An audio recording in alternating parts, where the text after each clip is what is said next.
Pemilik Chelsea, Roman Abramovich, mengumumkan bahwa dirinya menyerahkan penatagunaan dan perawatan Chelsea ke para pengurus Yayasan Amal The Blues. Hal tersebut disampaikan oleh sang pemilik lewat suatu pengumuman resmi klub pada Minggu, tanggal 27 Februari tahun 2022, dini hari WIB. Selama hampir 20 tahun memiliki Chelsea FC, saya selalu melihat peran saya sebagai penjaga klub ini, tulisnya di situs resmi klub. Saya selalu mengambil keputusan dengan memerhatikan kepentingan terbaik klub dan saya akan tetap berkomitmen ke nilai-nilai tersebut. Pernyataan ini berarti Roman Abramovich mundur dan menyerahkan semua aspek pengambilan keputusan di Chelsea kepada 7 sosok di dewan direksi yayasan tersebut.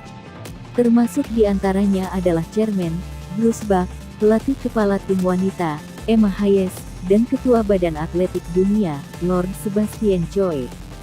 Sosok-sosok lain di dewan tersebut adalah Piara Power, Chief Executive Yayasan Anti Rasisme Kick It Out, Paul Ramos, Direktur Finansial Chelsea, John Devin, pengacara olahraga yang telah malang melintang di klub-klub Premier League, dan Sir Hugh Robertson, mantan Menteri Inggris.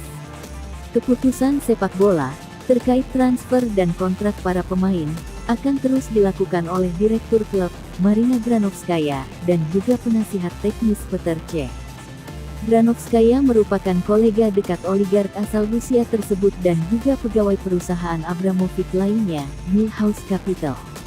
Wanita keturunan Rusia Kanada berusia 47 tahun tersebut telah berada di Chelsea sejak 2010 sebelum ia mendapat tempat di dewan direksi klub jelang musim 2013-2014. Media-media lokal, termasuk Football.London, meyakini langkah ini sebagai upaya Abramovich untuk mundur dan melindungi Chelsea setelah Rusia menginvasi Ukraina. Abramovich disebut punya hubungan bak ayah dan anak dengan sang presiden Rusia, Vladimir Putin. Selain Chelsea, ia juga membangun kerajaan properti di Inggris senilai 200 juta pound. Anggota Parlemen Inggris, Chris Bryan, menjadi salah satu pihak yang meminta Abramovich dicabut dari kepemilikan Chelsea.